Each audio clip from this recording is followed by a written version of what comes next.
students, today we are in lesson 5-5 and that's use sharing to divide two-digit divisors. So here's our learning goal. I can divide using two-digit divisors. We are on page 197. You'll need your workbook and a pencil and be ready to divide. Alrighty, here is our solve-in chair. We're gonna read through it together and then I'm gonna give you a chance to solve on your own and then check all together. The recycling club has $294 to purchase one set of recycling bins for each of the 14 members. Each of the 14 sets of bins will be identical to the others and cost the same amount. What is the greatest amount they can spend on one set of bins? Use objects to draw pictures or to help solve this problem.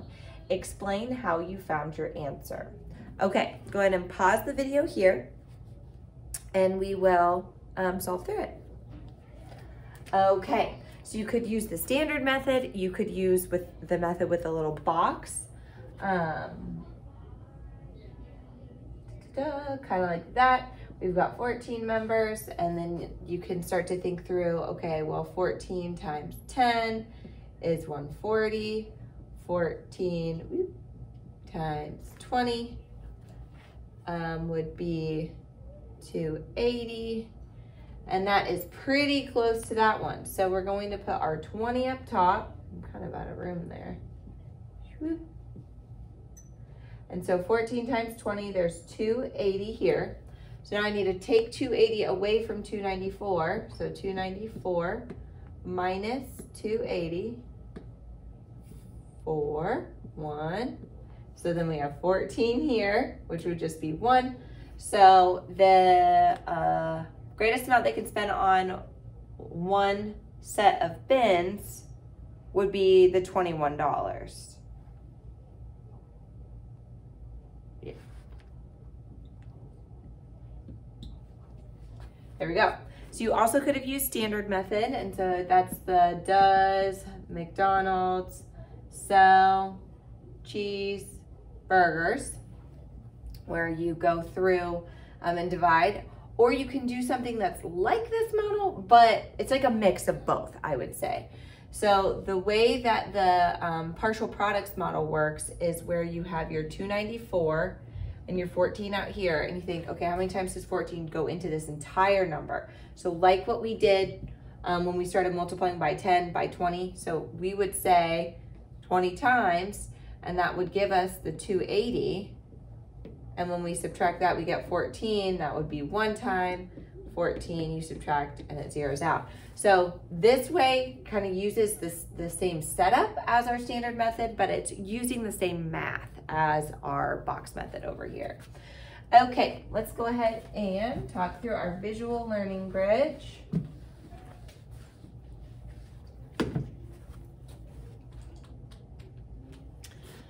Orchard workers have 258 grapefruit seedlings to plant in 12 equal rows. How many seedlings will be in each row? So down here, the first thing they do is estimate. So they take 258 divided by 12 and they round it to 250 divided by 10. So they know their answer will be around 25. And then when they're actually dividing through, they can make sure that their division and their quotient makes sense at the end. Okay. So then they're doing, it looks like the standard method here. Sorry, I have to like keep track of what they're doing. So 12 would go into 25 2 times. So they've got that right there. And they would do 12 times 2 is 24. So it's almost like you have to ignore this part of the problem. That doesn't work. It's a projection. Okay, so it's almost like you have to just like ignore what's going on over here for right now. But 25 take away 24 would be 1. We would check, is 1 less than 12? Yep, so we bring down our 8. So then 12 would go into 18 1 time, which is that blue right there. And 12 times 1 is 12, so then we have 6 left over at the end. So here's where we're starting to see remainders. Our answer is 21, remainder 6. When we get into division, you guys will figure out how those remainders, we don't write R6. And another way to look at the remainder is to put your remainder over your divisor. So you can create a fraction too. And so this would be 21 and 6/12, or if we reduced it down, 21 and a half. 6 is half of 12. These are equivalent fractions. These are smaller pieces, but it's the same part of a whole. Okay, so their answer of 21 remainder 6, or 21 and 6/12, is very close to 25. So the answer is reasonable, and there will be 21 seedlings in each row, and they'll have 6 seedlings left over at the end. Okay, let's go ahead and work through, we can do number 1. So if the orchard has 200 seedlings and 12 are planted in each row, how many rows will be filled? Draw place value blocks to show your answer.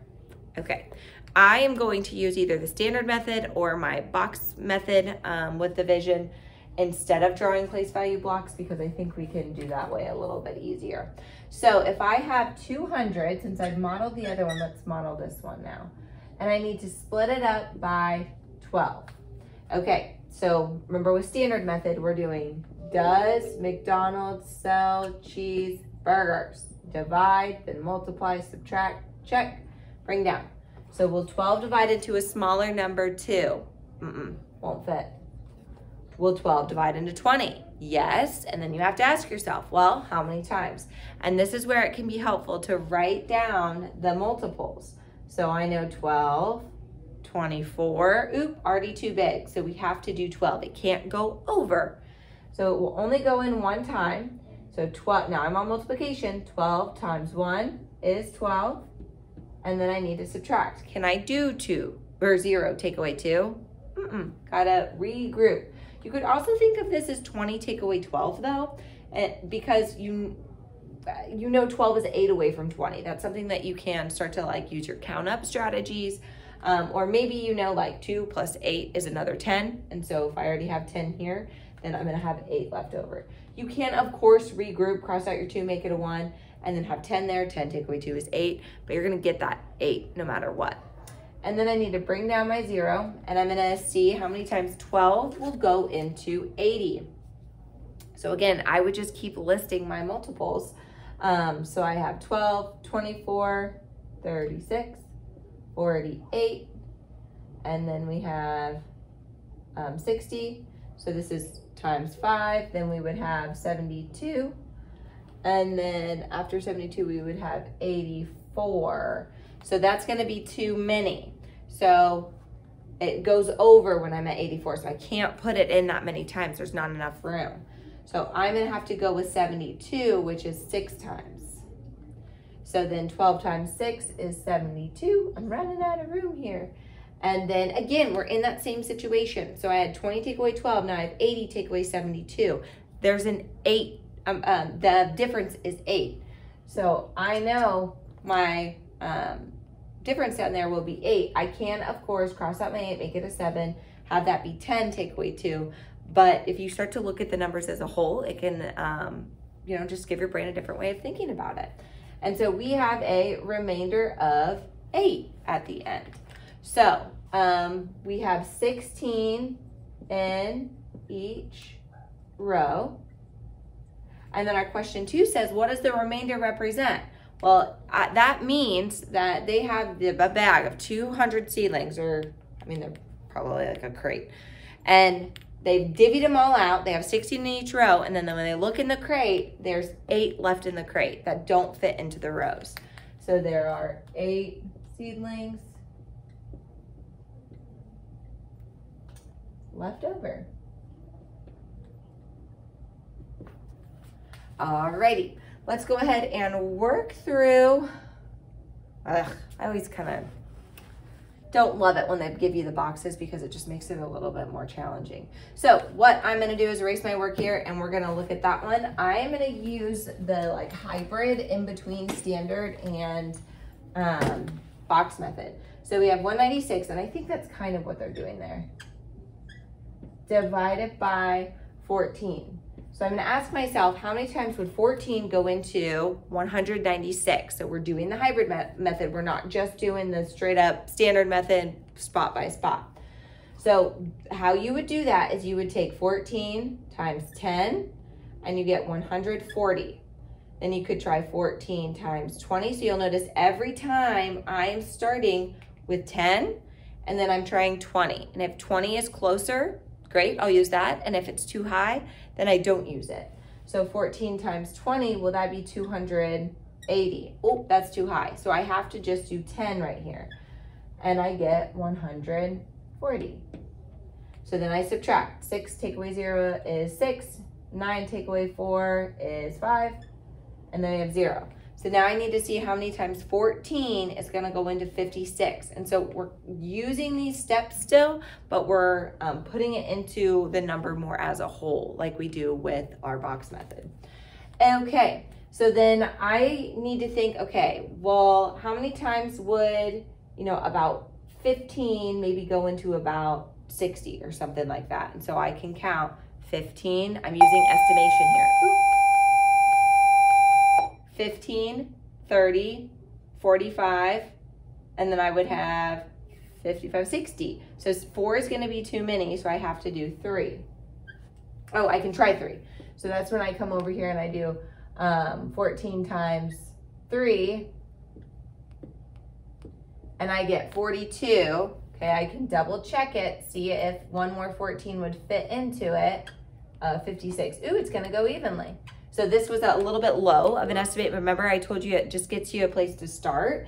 And then, so instead of 3 times, we're gonna do 4 times. And that's gonna be 56, because we did the math over there.